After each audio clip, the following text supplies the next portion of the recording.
So, hey, look, we got to move on. You already know what it is. We got a game coming up.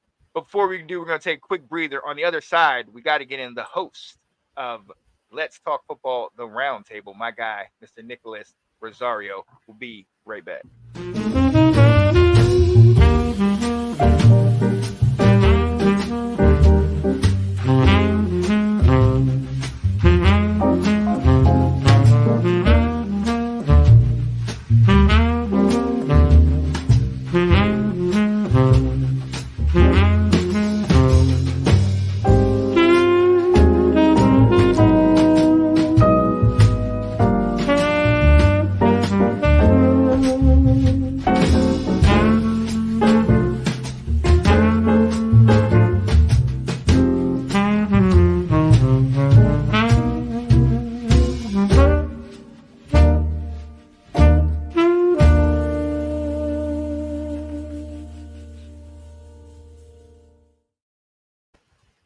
Yeah, buddy, that was my guy, Anton Benton, founder and creator of Awesome Artisans, awesome_artisans on Instagram. He's on Facebook. Definitely check him out. He lives in the Virginia Beach area, but he does inside work, outside work, whatever you need, and he will travel. He currently is working at plan to come up to North Baltimore to actually work with one of the guys in our comments, Nathan Snell, on helping his family with a putting in a closet, I believe, a walk-in closet. Did you see his parents? His parents put him to work this week. He was up visiting home, and they're like, "Hey, we need a new walkway and front entrance here. Like, let's fix this here." He told me. He said his compensation was food. He said they were cooking for him. I was like, my man, I understand. That's your family. You know you got to do that. Yeah. Yo. All right. Christian said Siebert's approach to follow through has been inconsistent on extra points. Hence the wonky kicks. That is answering Nate's previous question. Yeah, and Nathan's right. Some of his kicks are coming off a little bit low. Mm-hmm. At times and not looking good. Well, hey Christian, why don't you head on up to Ashburn and maybe they need an assistant kicking coach. Hey, Christian, you already know you got the leg. Come on, man. Come on. I didn't see any misses at Herndon. I can tell you that much. Let's go. But look, you know what we're doing. We got our guy that's been waiting here in the background. We got to bring him on. I'm so glad he got to join us. He was able to get off work to do this. You know who it is. My guy, host of Let's Talk Football, the Roundtable, Nicholas, I want the smoke, Rosario. What up, Nick? Well, good evening, gentlemen. How are we doing this fine Wednesday? How are we? Yeah, go ahead, flex your muscles. Go ahead. Let's do this, right? This is why I'm here. Go ahead and flex all you want. Go ahead. Because I'm gonna say this to and Will. It's always a pleasure to see you, Sean. I whatever. But Will, always good to see you, my brother. Listen. Yes. Boys, no, because and I want to be very clear about what I'm about to say. This game is going to come down to one matchup and one matchup alone. In my opinion, don't ruin your keys to victory now with this. Well, no, but I'm just saying that this really is because I was looking at stuff because I like to do that from time to time to see what I'm dealing with. You guys on offense, again, I don't know if Jaden's going to play. He did not practice today, as you said earlier. But you guys, as far as total yards per game, you guys are number 4 in the league at 384 yards a game. Yep. And I'll tell you something. The reason that scares me this particular week is because I don't know if you've seen our injury list, but 4 of our DBs are on the injury list. We got Jaquan Brisker in a concussion protocol. He did not practice today. We got Kyler Gordon with a hamstring. He did not practice today. Terrell Smith has a hip injury, but he had a light practice. And Tariq Stevenson has a calf injury. He light practiced today. So this is one of the things that gives me a little concern going into this week if these guys aren't there. Yeah. Because as you know, the strength of our defense right now is our secondary. Okay. That's been our bread and butter so far up to this point in the 6 games that we've had. Our secondary, because overall, again, our defense has been playing well. And a big reason for that is the secondary.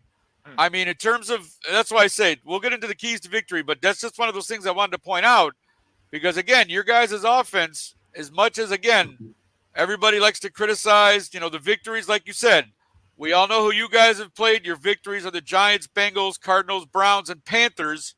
And ours are the Titans, Rams, Panthers, and Jaguars. So, yes, none of those teams are probably going to make the playoffs or light up the league any. Hey, it doesn't matter, right? A win is a win. Am I wrong? I don't think I am.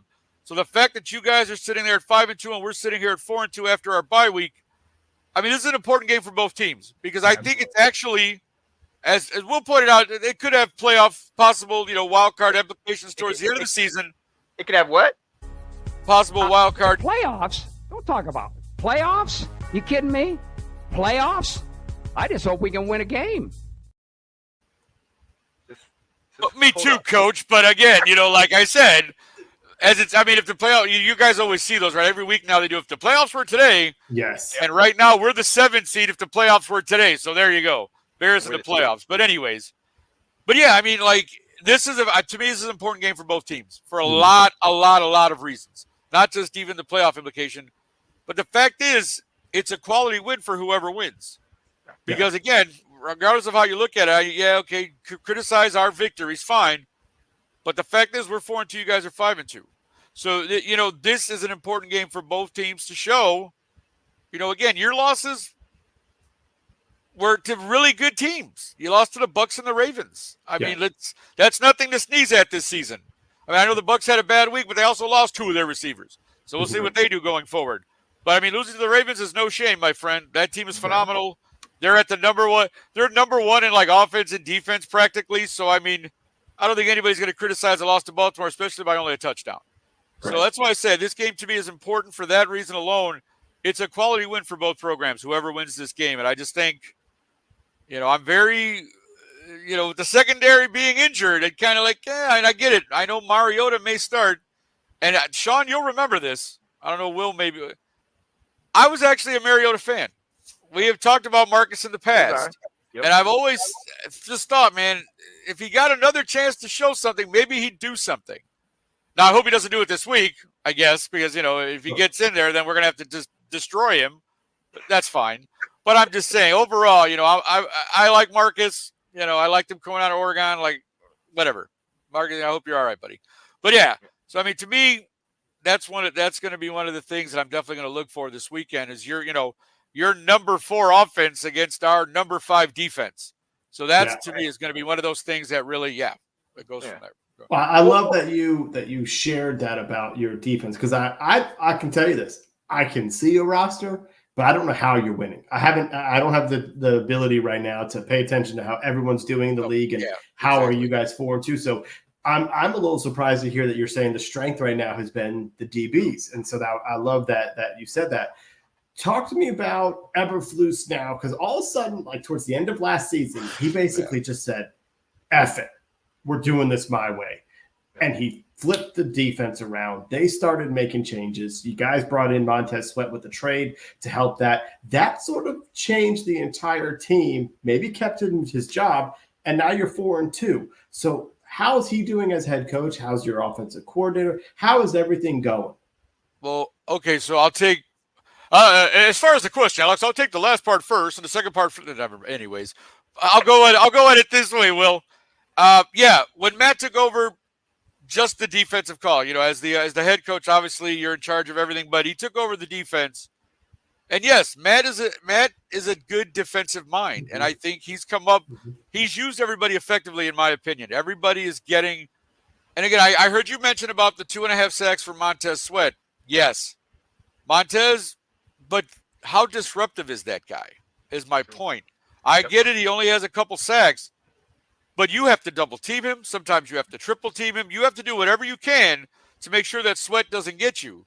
And that's why what I like most is, and we have to get a little bit better at this, but as I told Sean, I think we were talking before about this, we got 2 young guys in the middle who are literally like fire hydrants. We got Javon Dexter out of Florida, and my guy, Alexander Billings, who we picked up a couple years ago. Those guys are literally like, just go ahead and try and run over us because we're just going to flatten you. They have been bright spots for this line this year on defense. They really have. And Austin Booker is getting opportunities to play on the other side of Montez Sweat. He's not playing bad. He's a rook. But at least he's getting reps. He's getting in there. again, the defense is not playing bad. And I'm going to say this, and this may not be everybody's favorite take about what I'm about to say, but I honestly think our linebacking core is pretty damn good the three guys we have in Edmonds, Yes. Edwards, and Jack Sanborn. Yes. Like they're playing pretty well this year. Yes. And as far as the NFC goes, as far as total linebacking cores, I got to put them up there at the top. Yes. Again, look at the facts, and you tell me if I'm wrong. So again, we have the number 5 ranked defense for a reason. And again, a big part of it is our secondary because these guys, it's reminiscent of the one we had in 2007 with Peanut Tillman and then Mike Brown. Like, they go after the ball. We've had a takeover in every game this year. I think for the last 7 or 8, we've had a takeaway on defense because these guys are punching the ball. They're going after the ball. They're tackling. They're ferocious. They hit the backs hit hard. We got Kevin Byard back there to provide a little experience for us. Like, that's why I say, like, the secondary has been our strength, but our defense, the line and the linebackers, they've been playing well. Yeah. And again, everybody will say 4-2, but look who you beat, fine. That's why coming into this week, I feel like is a really landmark game for us. And again, you guys have been our, the thorn in our side the last few years, right? You guys beat us 12-7 on a Thursday night 2 years ago. Yeah. And it really what happened last year? What happened last year? I know what happened last year. I was smiling for about 10 days, but my point is, so I'm just saying, though, that's my point, though, is that we've played you guys now, which doesn't always happen. We've played you 2 years in a row now. And now here's number. So this is like the rubber match. Here's number 3. We're gonna see which team, comes out ahead this week. But yeah, I'm so looking forward to this game. And of course, even more so because you guys are Washington fans. So it joys my heart to come on here and talk with you boys about this game. Because I got some more for you, but again, it's your show. Not trying to take over. So you already do. You always do. We know how you always do. Sean, I'm gonna let you get the next question, but no, Nathan, exactly. I'm Nick. Sorry, I wanted to hear about this defense because I look at your linebackers and T.J. Edwards and Tremaine Edmonds. If Ron Rivera was the coach, he would be ecstatic because he only wants to play 2 linebackers. But if you're only going to play 2 linebackers, put those 2 out there, and you are just fine. So that's what I thought was your strength. And I was really surprised. I don't know who this Javon Dexter is. And to find out he's leading your team in sacks, and I was like, who's this 2nd-round pick out of Florida State? I don't remember this guy from the draft at all. But he's certainly putting up the stats for you guys. Yeah. But Sean, I'll let you come in with your question. Oh yeah. Shout out to Ab who's saying behind our linebacker core though, because our linebackers are pretty damn nasty. If I don't say so myself. But listen, Nick, that's fine. Yeah, I 100% totally agree with just the fact that this, for both of us, is not something that we've been dealing with the last couple of years. That's why I played that playoff clip at the beginning, because both of us, it was almost blasphemy to say playoffs with how our team's been playing. You mentioned your defense, but we already know why they flex it to the 4:00 game, why all the people have their eyes on it. With the potential to see Caleb Williams, the number 1 overall pick, against the number 2 overall pick, Jaden Daniels. But talk to me about Caleb and that offense. We know about the weapons at wide receiver. We know about Swift and the run game and everything. You told me about how there's some issues on that line. But from where it started in the beginning of the year, where people were sitting here and having the audacity to say, oh, is he a bust? Or what's going on with him? And to have it where he has been slowly getting better and sticking with it and getting to the place where now he is becoming that threat that everybody thought he was going to be and knew he was going to be coming in. Talk to us about how that offense is coming alive. And real quick, leave Keenan Allen out of this, because that bum, after I took him out of my fantasy, I don't want to hear his name. All right. All right, fine. I'll leave KA out of it. No, but I'm not going to lie to you. The offense was frustrating in the beginning, too, because it seemed like, and, Shane Waldron, we got the new coordinator on offense, Shane Waldron, and again, I like to give people the benefit of the doubt for the most part, because I'm like, all right, let's see what he's got. But it was very frustrating to watch early on, because it seemed like a lot of the stuff we did last year. These screens to the one side, it's like, no. What are you doing? Why aren't you establishing a run game with the 3 backs that we have there? Like, that's what you need to be doing there, Shane O'Mac, whatever your name is. But I'm just saying, like, what are you doing? Like, why are we not running the ball more? And I get it. Swift got off to a slow start. Fine. But then to find out, because I want to mention this specifically because I want to ask you guys how weird this is. There was a report that came out here in Chicago that, a lot of teams do this first 15, where no matter what, these are the first 15 plays they're going to run in a game, right? Well, apparently we didn't have that. We didn't have our first 15 plays charted for every game like most teams do. And I went, well, why, Shane Waldron? Why would you not? Do you understand what you have here? You have the potential here to have a high-powered offense, my friend. I get it. Mm-hmm. We're still trying to figure out the line. Yeah. We've had a few injuries. Guys have shuffled in and out. But the fact is, the line has played better. And Caleb has had times. As a matter of fact, especially, again, our last game against Jacksonville before the bye, I had to get up early to watch that. It was an 8:30 game from London. So I had to get up early to watch that bad boy. But I did. You could see him going through his progressions literally on screen. You saw his eyes. He's looking this way. He looks that way. Sometimes he took the check down. Sometimes he went for it. But that's what you want to see. You want to see that the quarterback is doing what he's supposed to be doing, especially as a rookie. Every week he's gotten better statistically. So that has helped as well. That's, again, why I say I know that your guys' defense has some good parts to it. But here's a stat I'm going to throw at you guys that is really well known, because this is where I think we have a definite advantage. Your red zone offense, for lack of a better term, is absolutely atrocious. You guys have a touchdown rate of 71% in the red zone. That is where I smile and go, okay, if we can get inside the 20 on you guys, we can run the ball, right? We can throw Roshan in there, who's the power guy. You can throw Khalil out of the backfield on a pass. You can get, and that's the thing we think with Swift. Swift is not really the power guy. He's the finesse guy. He's not Mr., up and down, north and south. He's east-west, kind of get him out, give him a pass, whatever, get him a sweep, whatever. That's his game. The power guy is Roshan. So to me, that's the guy. If we're on the 5, you're giving the ball to Roshan Johnson, we're going to run it right down your guys' throats, hopefully. That's my hope anyways.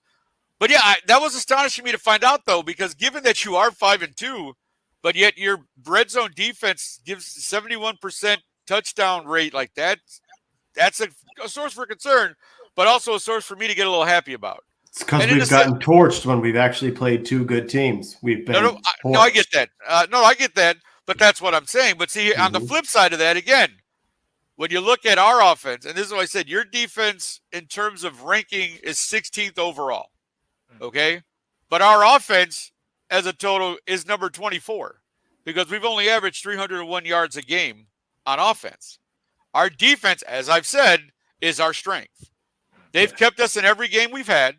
Even the Houston loss and the Colts loss, which those both should have been victories, in my personal opinion. Not that I'm saying, we should be 6-0, whatever. We're 4-2. That is what it is. But I'm just saying, our defense really keeps us in every game. We are in every game because of our defense. The offense has gotten better. And again, I'm hoping that we can exploit the weaknesses in your defense this week. Because again, your offense has the potential, especially with 4 of our guys in the secondary possibly out, you guys could torch us. I'm not going to deny that. Scary Terry, I have on one of my fantasy teams too. That guy's phenomenal. I love the points I get every week from McLaren. It's fantastic. And that's all I'm saying is that you guys have the potential, if we're not careful, we can come in this game going, our defense will kill them. No, that's not necessarily true. So I am going to be watching this game very intently, very carefully, and probably swearing at the television at some point or texting Sean something, or both of you guys in our little group chat we have that, because again, my biggest thing, yeah, exactly. Something like that. But I mean, my biggest thing though is that our defense definitely has to come up big this weekend because your guys' offense is legit. I don't care that you've played the Giants, Cardinals, Browns. I don't care about that. The offense itself is legit, and we have to contend with that. And again, right, Sean, we always say next man up. So hey, if 4 guys are out, then 4 guys are out. The next guy's going to have to step up and play. It's just the way it is. I'm not going to cry if, because we got 4 guys. No, it's the NFL. You have to play. Next man up. Let's go. A win's a win. Like I said, it doesn't matter. After we beat you. Whatever. All right. All right. I got a question for you, Nick. Go ahead, Will. Enough for Sean right now. Go ahead. Thank you, sir. Who is your favorite pick of the draft? Of this year's draft? Mm-hmm. I mean, the obvious answer would be like, oh, what would you say, Caleb? Okay. I mean, yes. When you have the number 1 pick, we knew where we were going with that, so that's why I'm kind of not answering that way, because I don't know that it was my favorite pick. I'm going to say for the No, it potential. wasn't, because you didn't want to draft him. We went No, I know. over this in the offseason. So, no, right, you can't name him.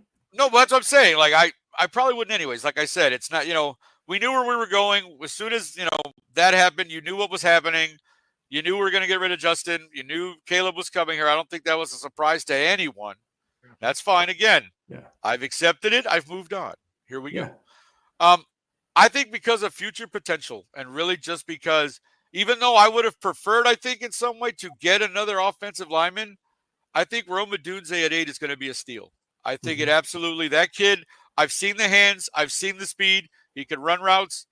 I like the kid a lot. Again, I would like to see him incorporated more into the offense. I mean, he's had decent games, but at the same token, when you have the man who shall remain nameless coming back now, and you have DJ Moore on the other side, and you still have Tyler Scott, who is getting some reps in there. Cole Kmet has had a great year so far, because he's a great, and that's my thing. Cole has absolutely, and I'm so happy that this happened. You gave him the big contract, and everybody's like, why are you giving Cole Kmet money? No. I like this kid from day one, and I'm telling you, now that he's getting the opportunity to show you what he can do, come on. He even won Special Teams Player of the Week last week because he had to be the long snapper after our long snapper got hurt. He catches 2 touchdowns, and then he's the long snapper, so he wins Special Teams Player of the Week. Like, that's phenomenal. How many tight ends can say that, brother? Like, I'm just saying. So I'm happy, like I said, and that's what kills me about this whole thing with our offense. Our offense is primed to actually be a top offense. We just have to put it together, man. We just literally, I mean, like I said, name everyone, right? You got Caleb at quarterback, Swift, Roshan Johnson, Khalil Herbert, DJ Moore, Keenan Allen, Roma Dunze, Tyler Scott. I mean, my goodness. DeAndre Carter. Well, don't forget. Yeah, no, I will not forget DeAndre, but I'm just saying, again, I know you got it, exactly. But I'm just saying, though, that's my point. Yeah. Like, our offense should be lighting people up weekly. And so we're only, like I said, we're only averaging 301 yards a game. So, again, we're not killing people. But, again, the progression of Caleb has gotten better every week. Yeah. And so I just hope that this week that continues as well. Let me see, again, I think I looked it up earlier, so I apologize if I'm off a little bit. But he's like 9-5, 9 touchdowns, 5 interceptions. So, again, as a ratio, it's not very good. His completion percentage is only like 68%. So, there's struggles there. I mean, again, he's missed some wide open guys.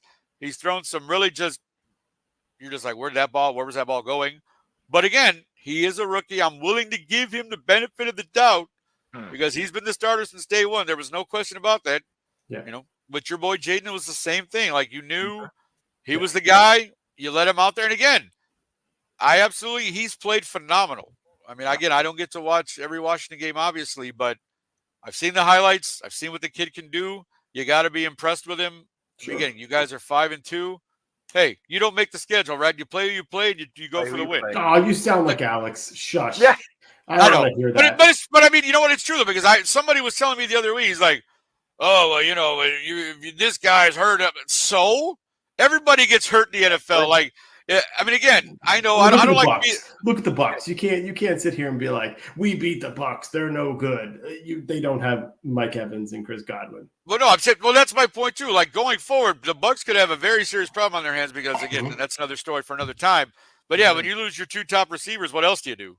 Right. Like, there's not much you can do with that, and now Baker has to adjust to throwing to Kate Otten 40 times a game. But the point is, I just think, like I said, our offense is primed to actually really explode at some point. And I'm just hoping it's this week. That's all. Yeah. I'll put it like that. I'll put it succinctly. That's all I want. But talk real quick before we go into keys. I mean, outside of this game, your division, you mentioned this a couple weeks back about the NFC North. Is it the best division in football? I think you guys have made a resounding statement saying, yes, we are. No team is under everybody. You guys are the worst with 4-2, right? It's 5-1, 5-1, 5-2, and then 4-2, right?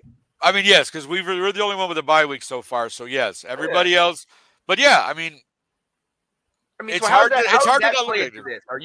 this? Is there a chance that I know you're not going to overlook us, but you cannot afford to lose these games, especially seeing the Detroit Minnesota game last week. Yeah. What, Oh no. What is your mindset when going into that? Because you guys are definitely a good team, but it's just like it didn't switch up like in the NFC East where it's like Dallas is now falling down and Washington's moving up. Everybody else moved up, and you are still trying. We're trying to stay with everyone. Exactly. Well, that's the thing. We have. I look at it this way. I feel like we have to win the next 2 weeks. We have you guys and the Cardinals. Now, I'm not overlooking you. I'm just saying we have you and the Cardinals in the next 2 weeks. We need both of those games. Yeah. We need to go into that really tough part of our schedule 6-2, because again, I read it today. Our schedule for the second half is the toughest in the NFL this year. We play all of our division rivals twice. We get the 49ers, Seahawks. Like, good Lord. Are you serious? Those teams suck. But yeah, okay. Sure they do. They do. Do I have to remind you that Geno Smith is the number one quarterback in the NFL right now? Do I have to remind you of that? I'll give you Seattle. He goes, you would have to. He said you would have to. But San Fran, I know Debo. I know. Out of the hospital, and then I got the towards Achilles. But they're still San Francisco, and we're playing them there. So I mean, again, but by that time Matt could be back. That's all the way towards the end of the year. So that's all I'm saying is I'm just saying. But our second half schedule is top loaded, bro. Like it really is, and it's the thing is. We knew that. I mean, it's like you could see the schedule and go, damn, that second half is really tough. The games we have in the first half, the ones that we should win, we need to win. Right. And kind of so far, we have. A lot of people thought we'd lose to the Texans. Okay, we did. That was week 2. But you kept the Colts game, we did. It was 19-13 in the final. Again, defense kept us in it. Should have won that game. Same with the Colts. We lost 21-16. Defense kept us in that game. Should have won that game. But again, these next two games are extremely important for us, I feel, because of what we have coming up in the second half of our schedule. So, yeah, absolutely. Going into those games 6-2 would make me feel a lot better than going 5-3 or, 4-4 even, or 4-4. So, I mean, yes, these two games are extremely important. Washington first, of course. Again, we need a victory this weekend. But, yeah, I mean, and as a Bears fan, of course, you know what we've suffered through for the last how many years, right? The number one picks, the number one quarterbacks, nothing's worked out, yada, yada, yada. Mitch is a backup. Justin is getting benched now because Russell Wilson had a great game last game. So, our last two quarterbacks ain't doing too well now, are they? Right. So Caleb is the next man up in that sense. We got a number one quarterback. And I hope that this third time is the charm and things go much differently than they did with the other two. Right. So, yeah, like this is something Bears fans have something to cheer for. We're a little bit excited. But at the same time, you have to go, okay, let's be realistic here, guys. We got a tough game this week. Again, whether it's Mariota, Daniels, whoever. The fact of the matter is, it's a game we have to win. Right. And it's a game that we have to come into with the focus of how do we stop your guys' offense. That's going to be the biggest thing for us. Well, I think Sean and I both know what it's like to start off, 4-2 or 5-2 and have a tough second half of the schedule. Jim Zorn's first year in 2008, we were 5-2 and ended the season 7-9. 5-2 to 7-9, and then it just imploded there. So I totally understand the need for winning. Dun, dun, dun, dun, dun, dun, dun, dun. Let's go. The Washington Commanders. There it is.